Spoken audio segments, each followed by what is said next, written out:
Good morning everyone.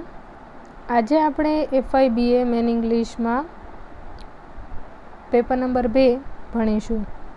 Paper number 2 topic છે sigh no more ladies by William Shakespeare. Question છે, discuss the theme and tone of the poem sigh no more ladies. Sigh no more ladies is lyric written by uncrowned king of English literature William Shakespeare. William શેક્સપિયરે આ લખેલું છે. He has been considered the most significant man, એક નોંધપાત્ર માણસ તરીકે તેને સમાવેશ કરવામાં આવતો હતો, of letter of Elizabethan age, Elizabethan એજમાં.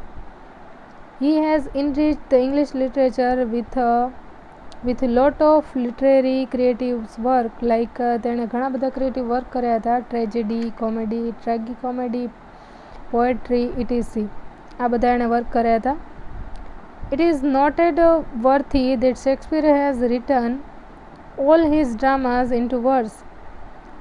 તેમના ડ્રામા છે તે વર્સ એટલે કે શ્લોકના જેમ લખેલા હતા. They are also having excellent kind of poetry, તે પોએટ્રીમાં પણ ખૂબ એક્સલન્ટ હતા. હી હેઝ રિટન મોર દેન 150 સોનેટ્સ, તેણે 150 જેટલા સોનેટ લખેલા હતા. ઓન લાઈફ, જીવન ઉપર, એન્ડ ડિફિકલ્ટીઝ ઓફ લાઈફ, જીવનમાં કેવી મુશ્કેલી હોય છે તેના વિશે.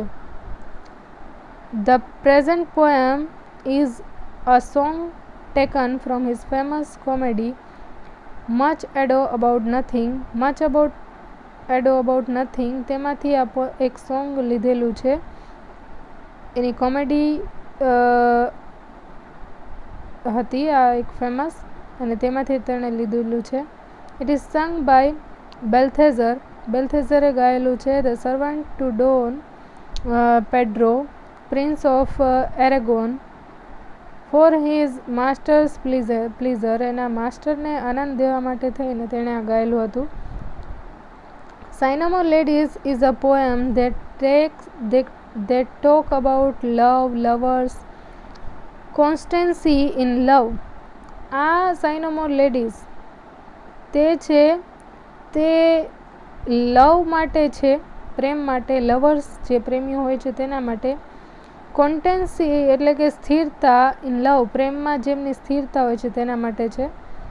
The poet conveys a message to the woman, તે પોએટ અભિવ્યક્ત કરે છે એક મેસેજ સ્ત્રીઓ માટે, ઓફ ધ વર્લ્ડ, દુનિયાની સ્ત્રીઓ માટે, that they must not expect too much from their husband, તે તેના હસબન્ડ પાસેથી બહુ એક્સપેક્ટેશન રાખે નહીં. Or lovers in real life, અથવા એના પ્રેમી પાસેથી રિયલ લાઈફમાં તે કોઈ એક્સપેક્ટેશન કરે નહીં. ધ પોએમ થ્રોઝ લાઇટ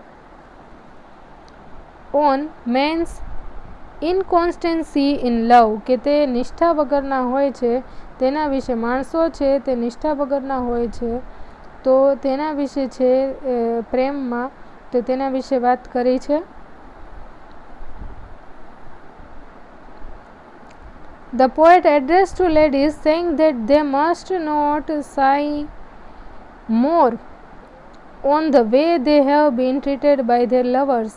તે કેવી રીતના તેના લવર્સ સાથે તે ટ્રીટ કરે છે તે બાજુ તે છે તે પોતાની જાતને દુઃખ ન પહોંચાડે.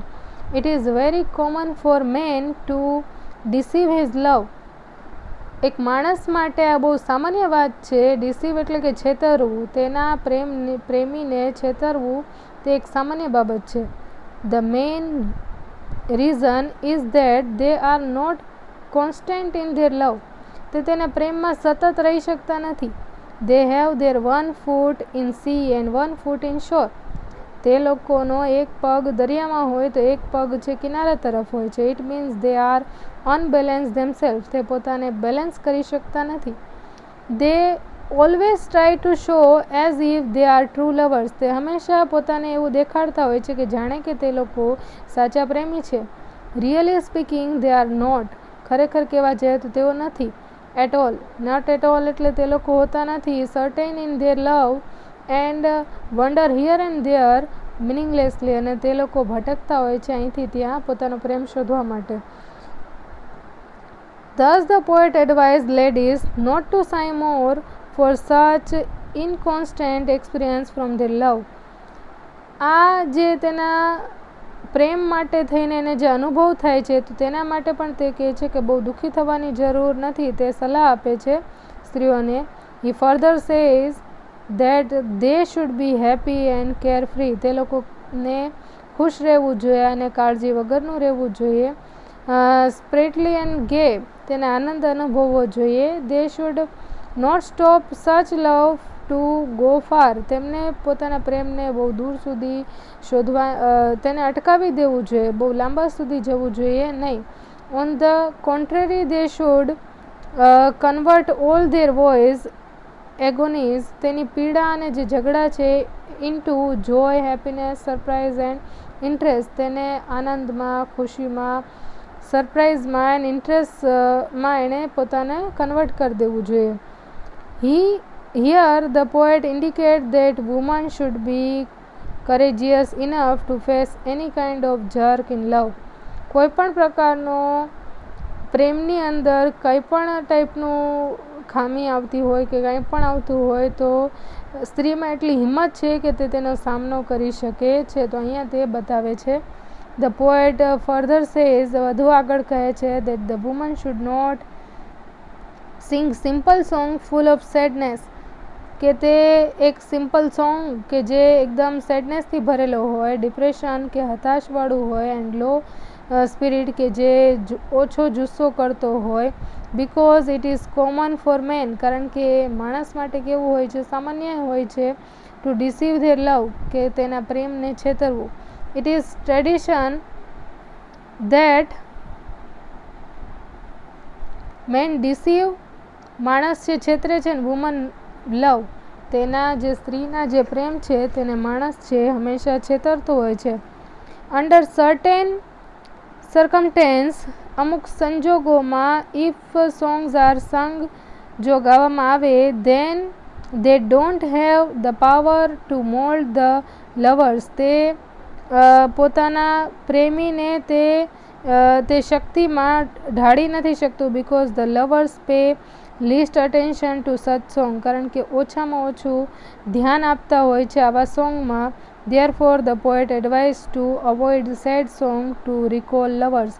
તેથી તે સલાહ આપે છે કે તેની પ્રેમીની યાદમાં તે સેડ સોંગ, તેના જે સ્ત્રીઓ જે સેડ સોંગ ગાતી હોય છે અને તેને જ્યારે ધોકો મળે ત્યારે તે સેડ સોંગ કાં તો ગાતી હોય કાં તો સાંભળતી હોય, તો તેને અવોઇડ કરવાનું કહે છે. કે તમને જે ફિલિંગ થાય છે એવી ફિલિંગ પુરુષોને થતી નથી, કારણ કે પુરુષ છે તે ભમરાની જેમ અહીંયાથી ત્યાં તે પોતાના પ્રેમને શોધતો રહે છે. જ્યારે સ્ત્રી છે તે પુરુષને, એકમાત્ર પુરુષને પ્રેમ કરતી હોય તો તેને જ વફાદાર રહે છે.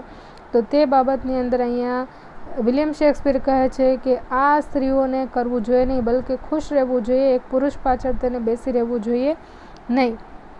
At last the poet suggests all attractive, beautiful and healthy looking ladies, જે કોઈ પણ અટ્રેક્ટિવ અને બ્યુટીફુલ, હેલ્ધી લુકિંગ લેડીઝ હોય છે, નોટ ટુ સાય, નિશાસો ન નાખો.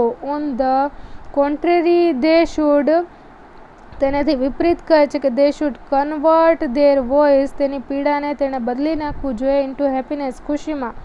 According to the poet, man are more often guilty in love making than woman. એટલે તે કહે છે કે પુરુષને ગિલ્ટી થવું જોઈએ કે સ્ત્રી કરતાં, કે પ્રેમ કરતાં પહેલાં તેને ગિલ્ટ ફીલ થવું જોઈએ, તો તેવું સ્ત્રીઓને કરવું જોઈએ. The present poem is a song perfectly match by its rhymes and sounds. તેના રાઇમ અને સાઉન્ડમાં પરફેક્ટ થાય છે. The poet has also use feminine rhymings, like સ્ત્રીલિંગ રાઇમ પણ એણે મૂકેલા છે, like ever, never, bonny, nonny, in order to create the strong sense of expression.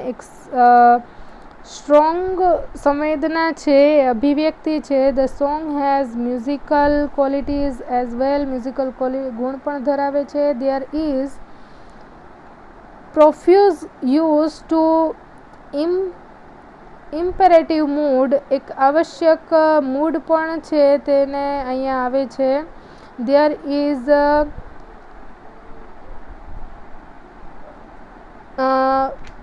કોન્ટેશન device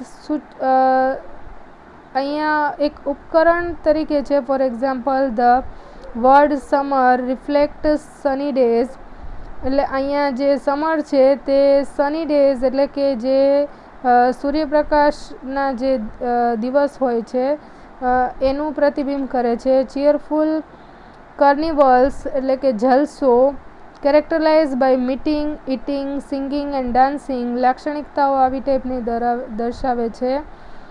the poem does carry the feministic approach, નારીવાદી અભિગમને અહીંયા બતાવે છે. અને it suggest if man are not constant, જો માણસ નિષ્ઠાવાદી નથી, why woman become constant in love making activity, તો સ્ત્રીને પણ નિષ્ઠાવાદી કેમ થવું જોઈએ આ પ્રવૃત્તિમાં, તો એ આની અંદર સજેસ્ટ કરવામાં આવ્યું છે. તો અહીંયા આપણો આ ટોપિક પૂરો થાય છે.